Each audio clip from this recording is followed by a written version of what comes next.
परमेश्वर के वचन बाइबल के अध्ययन में से प्रकाशित वाक्य में जो 7 कलीसिया हैं परमेश्वर यीशु मसीह के बारे में लिखा है, और 7 कलीसिया में एक कलीसिया के बारे में बताया, दूसरे कलीसिया के बारे में भी आपको बताइए, तीसरे कलीसिया के बारे में क्या लिखा है, एक कलीसिया का नाम क्या है।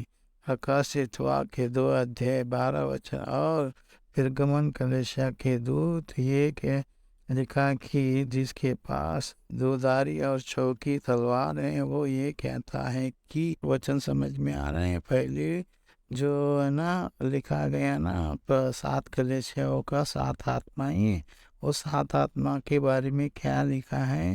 तो पहले कलीसिया का नाम कैसे लिखा, देख, तारे के बारे में लिखा, 7 ड्यूटी के बारे में लिखा है, ये पहले कलीसिया है।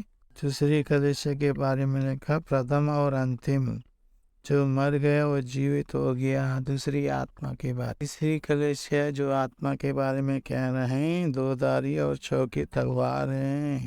परमेश्वर की 7 आत्मा 7 कलीसिया का अलग अलग जो प्रकटन परमेश्वर दे रहे, ये सारी चीज़ें यीशु मसीह अकेला, क्योंकि परमेश्वर ने यीशु मसीह ने बोला तो मसीह कलीसिया का सिर है। इस सिर के सारे जो सिर के सारे देह हैं, इसके लिए वो देह के बारे में लोगों को समझा रहे, तेरी देह में तुम कैसे जीवन जीते हो उसी के बारे में बता रहे। दोधारी तलवार क्या है, वचन को देखते हैं। इब्रानियों का 4 अध्याय 12 वचन। क्योंकि परमेश्वर का वचन जीवित और प्रबल, हर एक दोधारी तलवार से भी बहुत चौके हैं, और जीव और प्राण को और टट्टर घाट घाट और गुर्दे गुर्दे अलग करके वार पर छेदता है, और मन की भावनाओं और विचारों को जांचता है। वार कैसे जांचता है, तो मतलब परमेश्वर है ना, हर एक आदमी का विचार को जानता है, हर एक आत्मा का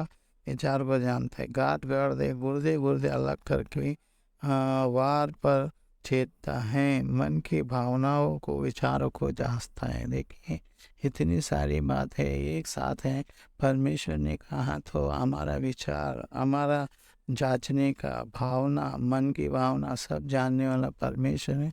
इसलिए उस कलीसिया में जो जीवन कैसे खराब हुआ उसको कैसे सुधारना, उस चीज़ों के बारे में वचन लिखा गया। प्रकाशित वाक्य 2 अध्याय 13 वचन में, मैं तो जानता हूँ कि तू वो रहता है वहाँ शैतान का सिंहासन है, और मेरा नाम पर स्थिर रहता है, और मुझ पर विश्वास करने से उस दिनों में भी पीछे नहीं हटे, जिनमें मेरा विश्वास योग्य साक्षी अंतिपास तुमने उस स्थान पर गत किया है गया जहाँ शैतान रहता है। मतलब शैतान कहाँ रहते हैं, पृथ्वी पे इधर उधर डोलते हुए फिरते हुए जीवन जीती है, वही जीवन में हम लोग भी फिरते डोलते हुए रहते हैं। वचन में लिखा वो कहाँ रहती है, सब कुछ बताते हैं कि कहाँ रहती है वो। अय्यूब के 1 अध्याय 7 वचन। यहोवा ने शैतान से पूछा कहाँ से आते हैं। शैतान ने यहोवा को उत्तर दिया कि पृथ्वी पर इधर उधर घूमते फिरते और डोलते डोलते आ गया। ये शैतान कहाँ रहता है, आपको समझ में आ गया। इसलिए लोग शैतान के पीछे भाग रहे हैं, शैतान अपने कार्य को पूरा कर रहे हैं, और शैतान की वजह से हमारा जीवन को खराब कर रहे हैं। हम शैतान जिधर रहते उस स्थान में हम लोग आज जीवन जी रहे हैं। इसीलिए यीशु मसीह को भी बोला, भैया ये सारे पृथ्वी मुझे सौंपा गया, तुम मुझे नमस्कार कर, ये सब तुझे दे दूंगा। इसलिए वो अपनी लालसाओं को पूरा करने के लिए हमें इस्तेमाल कर रहे हैं, और लालसाओं के पीछे पड़कर हम लोग जीवन को खराब कर रहे हैं। यीशु मसीह कह रहा है, देखिए प्रकाशित वाक्य 2 अध्याय 14, पर तुझे तेरे विरुद्ध कुछ बातें कहना है, क्योंकि तेरे यहाँ कितनी तो ऐसे हैं जो बिलाम की शिक्षा मानते हैं, जिसने बालाक के इज़राइल के आगे ठोकर खवरन रखना सिखाया कि वे मूर्तियों के बलिदान का आए हुए हम वे विचार करें। से कई लोग सिखाते हैं ये चलेगा वो चलेगा, ऐसा करो वैसा करो, ये नहीं परमेश्वर के विरुद्ध में कोई शिक्षा नहीं करने का। ये बिलाम को ने जो परमेश्वर की आज्ञाओं को मानने का, परमेश्वर ने बोला इज़राइल को जाके तुम आशीष देना, और ये बालाक का बात सुनकर, मतलब वो एक राजा की बात सुनकर और इज़राइल को श्राप देने का ठान लिया था। जब परमेश्वर उनके सामने आया, एक गधे को सामने लेके आके उसको गुनाह, मतलब जो गुनाह किया उसकी भरपाई करने के जैसे वो गधा ने उसकी आंखें खोल दी। ऐसे ही हमारा जीवन में बहुत सारे परेशानी आते रहते, तो हम नहीं समझ पाते। इसलिए परमेश्वर हमें बताना चाहता है कि ताकि हम लोग सही रीति से समझने की कोशिश करें। तो 16 वचन में क्या लिखा, सो मन फिराओ नहीं तो मैं तेरे पास शीघ्र ही आकर अपने मुंह की तलवार से उसको उसके साथ डाल दूंगा, काट दूंगा।